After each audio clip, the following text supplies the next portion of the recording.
As I reflected on this theme and thought about what I would be saying to many of y'all today, I realized that most of y'all missed out on the original Hispanicization of America. In the late 1980s, visionaries scrambled to come up with a term that would describe the phenomenon that was playing out in America.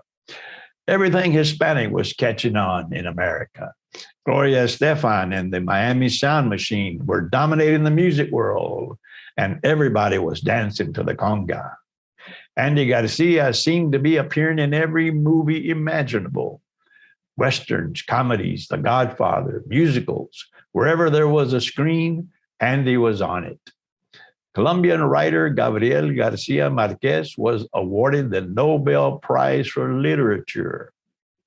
Bolivian Irish American movie actress Raquel Welch, born Jo Raquel Tejada in Chicago, revolutionized the movie industry in her portrayals of strong women from 1964 to 2000. Puerto Rican actor Raul Garcia, on screen and on the Broadway stage, dominated the film and theater industry. In politics, Raul Castro was elected governor of Arizona. Jerry Apodaca was elected governor of New Mexico. Joseph Montoya was elected U.S. Senator from New Mexico.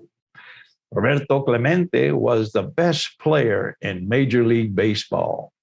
Anthony Munoz became one of the best offensive linemen in NFL history, playing 12 seasons with the Cincinnati Bengals, All-Pro 11 times, started 184 of 185 games, inducted into the NFL Hall of Fame. Latino food was flying off the shelves in grocery stores. Salsa was outselling ketchup. Nachos were outselling hot dogs at baseball games. Latinos were dominating many aspects of American society. Latinos had captured the imagination of the American people. The 1980s was said to be the decade for Hispanics. The term first appeared on the horizon to our visionaries and analysts who categorized trends and structural changes in American society. The word Hispanicization came up to gauge the extent to which Hispanic inroads were being made. Without a doubt, the Hispanicization of America was underway.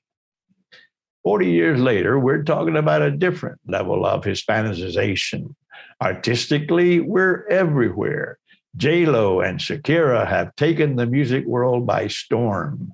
Eva Longoria and Salma Hayek are on every magazine cover and movie screen. Lin-Manuel Miranda has conquered Broadway, and the legendary Rita Moreno has ruled the entertainment world for most of the last 60 years, winning every award there is. Socially and economically, we're transforming the American landscape. Today, the percent of Latinos graduating high school is the highest ever. The percent of Hispanics with college degrees has never been higher. We have 5 million Hispanic-owned businesses. Latinas are creating new businesses at a rate 6 times faster than the general population, regardless of race, male or female. Hispanics created over 80% of all new jobs during the last 10 years. Latino annual purchasing power now exceeds $2 trillion a year. The Latino GDP, gross domestic product, is $2.7 trillion and growing faster than the GDP of the United States, and is the 3rd fastest growing GDP in the world, behind China and India. Almost half of all new homes in America are being bought by Hispanics. Latinos account for most of the workers entering the American labor market. Politically, Hispanicization has boomed across America over the last 40 years. 40 years ago, less than 2,000 Latinos held elected office. Today, it's over 7,000. 40 years ago, there were 7 Latinos serving in Congress. Today, there are 45. 40 years ago, we had only one Latino U.S. senator. Today, we have 6, and more will be elected in this decade. 40 years ago, we had less than 100 state legislators. Today, we have 350. 40 years ago, 3 million Latinos were registered to vote. Today, over 18 million Latinos are registered to vote. In the last presidential election, over 16 million Latinos voted, the highest number in history. Let's set a goal to reach 30 million by the year 2030. Call it 30 by 30. Locally, let's use Chicago as our measuring stick. 40 years ago, 82,000 Latinos were registered to vote. Today, it's over 300,000. 40 years ago, we didn't have any Latinos on the Chicago City Council. Today, we have 12. 40 years ago, we had 3 Latino elected officials in Chicago. Today, there are over 30 elected to every level of government, including the judiciary, and 30 more in Chicago suburbs. The CEO of the Chicago Public Schools, the 3rd largest district in the world, is Latino. 40 years ago, we had no Latinos in the Illinois state legislature. Today, we have 15. 40 years ago, we had only 1 Latino in the Cook County Board of Commissioners. Today, we have 3. 40 years ago, we didn't have a Latino member of Congress. We've had 1 for the last 30 years and may elect 2 this year due to the census showing our population growth. The Hispanicization of America has shifted gears, and we have to shift with it. It's time to re-envision the Hispanicization of America. It's no longer about the decade for Hispanics. This 21st century is our century. This year in Texas, in 2022, Latinos will become the largest ethnic racial group in the state, outnumbering whites, blacks, and everyone else. The highest elected official in Harris County, Texas, the 3rd largest county in America, that's Houston, Texas. The county judge is the youngest in America, and she is Latina. In 20 more years, in 2042, America will reach another milestone. For the first time in American history, whites will become a minority too. Not a people of color minority, but a numerical minority just the same.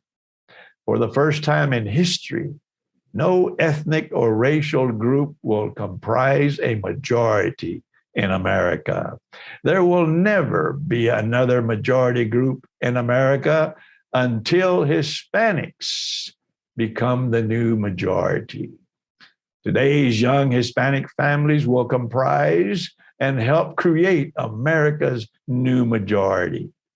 In just 40 more years, in 2060, when today's children's children are in school, the Hispanic population in America will exceed 100 million.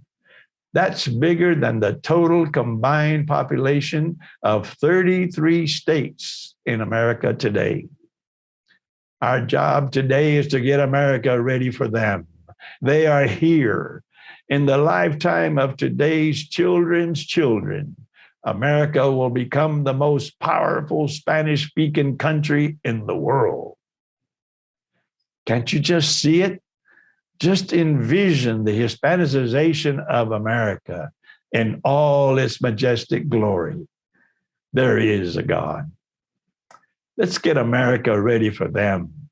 Get in school, stay in school, get all the education you're going to need to be what and who you were meant to be. Let's master all the STEM fields, register to vote and vote, run for office, or help elect those who do. Give your brothers and sisters a helping hand, whether you're related or not. Empower yourself so you can empower others. Empower our families. Empower our communities. Re-envision the Hispanicization of America and help make it happen. I'm 75 years old. The Hispanicization of America is a dream that has kept me and my generation going. You're the ones we've been waiting for. Please go out there and make our dream, the complete Hispanicization of America, a reality. We can all celebrate the Hispanicization of America that we had 40 years ago, but see where we are today, how far we have come. It's not salsa outselling ketchup anymore, or nachos outselling hot dogs at baseball games. Our day has come. We are America's future. Let's all join together. Mexicans, Puerto Ricans, Dominicans, Cubans, Central and South Americans, Latinos throughout the world. Let's join together and Hispanicize the world. We are one people, one pueblo, una gente, una raza unida. My friends, let's re-envision the Hispanicization of America. Thank y'all very much. God bless y'all. Que viva la raza.